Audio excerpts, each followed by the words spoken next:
Hi, I'm Ashwin. I've been a resident of Bangalore for the last 44 years. I was born in the year 1976 and I spent the first 27 years of my life in Malleshwaram. I went to BTM layout for a short while for about a year, after which I decided to settle down in Banaswadi for some time. Presently, I'm actually staying at Kanisindra Main Road, very close to Manila Tech Park. Apart from my mother tongue, which is Konkani, I can speak Kannada fluently as well as English, and I know a little bit of Hindi, though I'm not very fluent in it. I'm presently working as an advertising professional with a city-based advertising agency, and I've been a graphic designer for the last 21 years. I graduated from the College of Fine Arts, which is part of the Karnataka Chitrakala Parishad in 1999. My daily routine presently during the COVID time has been basically working from home and maybe going out a bit just to finish some errands, like probably visiting banks, ATMs, or buying some groceries. And if there's some emergency that has to be done, something really important, yeah. But otherwise, I hardly go out of city. I have also used Ola, and I've also used Google Maps whenever I've had a difficulty in actually figuring out my way in the city, just to make sure that the odd auto driver or somebody who's in a cab is not taking me for a ride. Regarding eateries, there are a lot of eateries that I love actually going to. Since I've actually spent all my life in Bangalore, I love going to Darshini's, where I can grab a masala dosa or maybe a plain dosa or maybe some idlis. Or if it's lunchtime, then probably I can have some anna sambar or maybe some bisibeli bath. Apart from that, I also like experimenting with vegan food. So I'll probably go to Indranagar or Koramangala and check out some nice vegan stuff that you get in some of the restaurants there. And then if I want to go for Chinese, maybe it will be something like Chungwa. And previously in Bangalore in the 90s and you could say the late 80s on Church Street, we used to have a very good restaurant called Blue Heaven, which used to serve very good Chinese food. The restaurant is no more, but a lot of other good restaurants have sprung up in the city.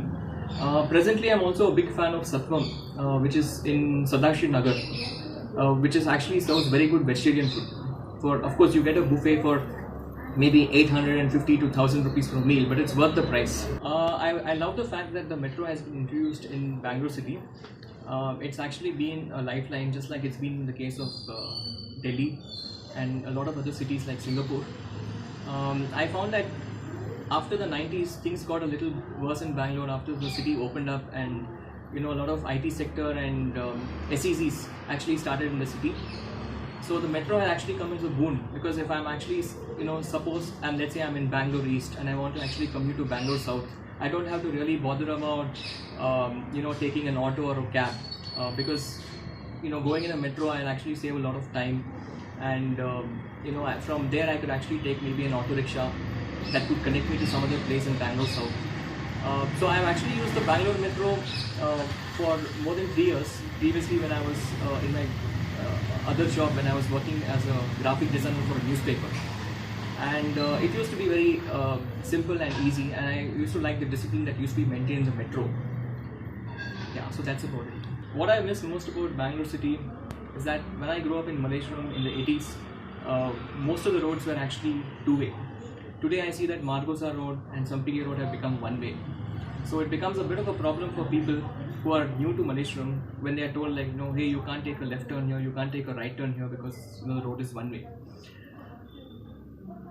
The other part is that the roads have become congested with a lot of traffic and several vehicles.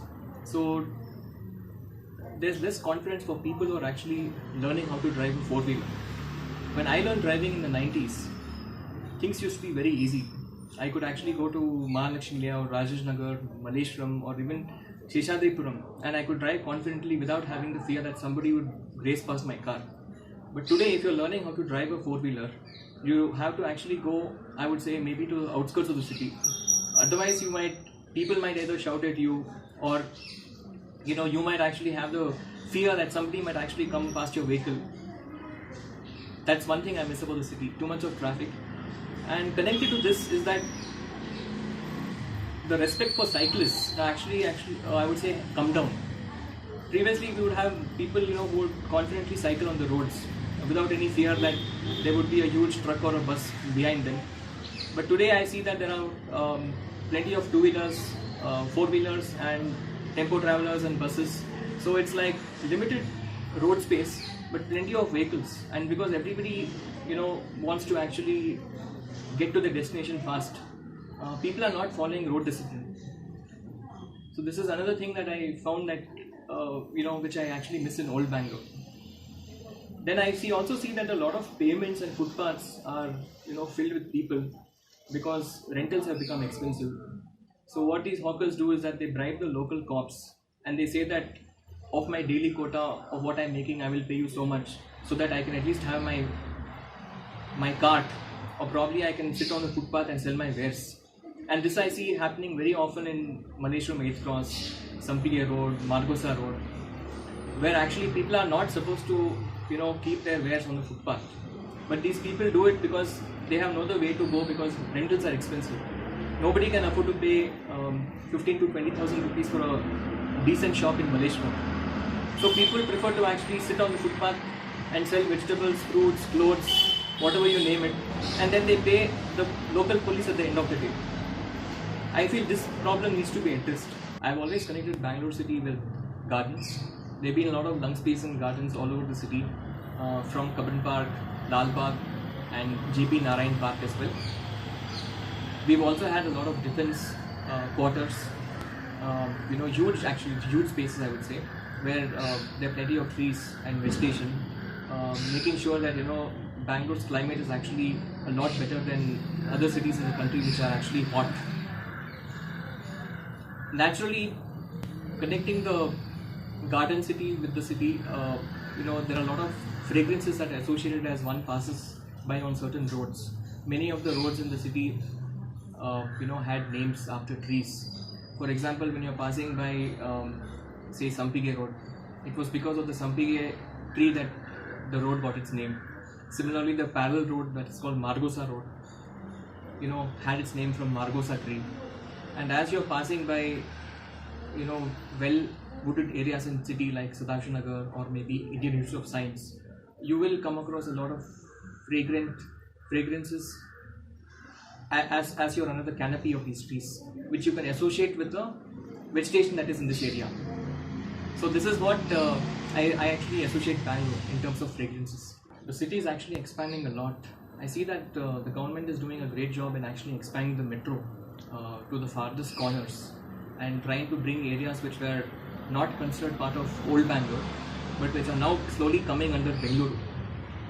Despite that, I'm not very optimistic about the water situation in the city. I feel that there is indiscriminate borewelling, pumping and borewells being used in the city, to the extent that almost every locality in Bangalore, in summer months, has to actually resort to water tankers to bail them out. So I really don't know in the next 10 to 20 years where we are going to be. Probably a lot of people from Bengaluru might even migrate to other towns if the water situation gets really worse. But in terms of connectivity, I feel that things have improved. It was a very nice idea of the government to shift from HAL Old Airport to Devanhalli, even though it's a bit far away for people from Indiranagar and Koramangala. Because I feel that it's a good move, and one cannot have a busy airport in the heart of any growing city. So I feel the future is bright, provided we actually have good planning in the city. We need to get some good urban planners who can actually do something about what the city is going to be like maybe in the next 30 to 40 years or even maybe the next 100 years. That's the only way a city can be sustainable for its population in the future.